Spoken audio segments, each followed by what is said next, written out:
the hill districts of Manipur in India, a state that is embroiled in ethnic conflict since the 3rd of May 2023. This is a conflict that is state-enabled and sponsored, and a conflict that is ongoing. Just want to say, I want to give deep gratitude to all of you for staying with us. We know it's a lot of speeches, we know it's a lot, but this is how we have to do the solidarity right now, because the shit is real. So it takes all of us. So, Million Women Rise, make some noise. Welcome Lun. Welcome Lun to the stage. Give her a sweet, joyful Million Women Rise welcome.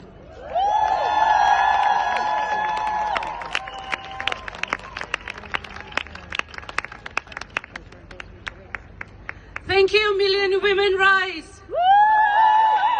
Thank you, sisters, for this empowering platform to share a few words.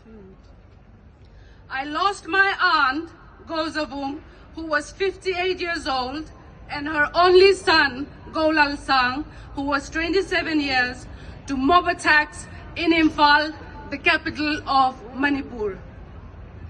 And we also nearly lost his young bride that day. I am only one of many families who lost loved ones, homes, livelihood, schools, churches, and our ancestral villages.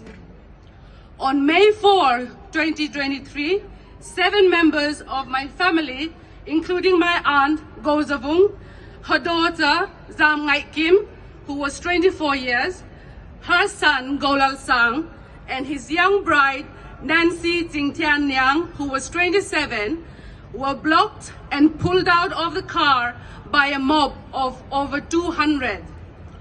They were subjected to insults and questions about their identity and their ethnicity before the mob separated them.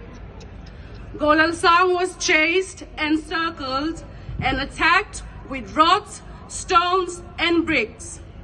His mum positioned herself between the attackers and him, but they cheered and killed them in broad daylight.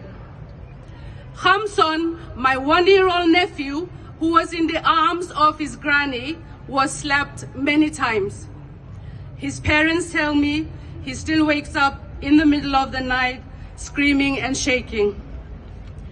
Nancy, my sister-in-law, was paraded to a different place where the Métis women folks, known as the Mera Paibis, shouted to their men to rape her. She was left to die with severe head injuries and fractured wrist and fingers. The next one. But miraculously survived to tell her ordeal. On May 5, Olivia Tongloy, next one please, 21 years old, and Florence Hang Sing, 24, were locked in a room by a mob.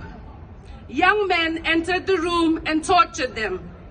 A news report said co-workers could hear their screams and pleas for 2 hours. When the room was opened, it was filled with the blood and hair of the dead victims. The naked parade of 2 tribal women, which shocked the nation and the entire world, also happened on the same day. Lesser known to many of us is that the younger woman's father and brother were lynched by the mob and their bodies thrown into a drain in front of their eyes.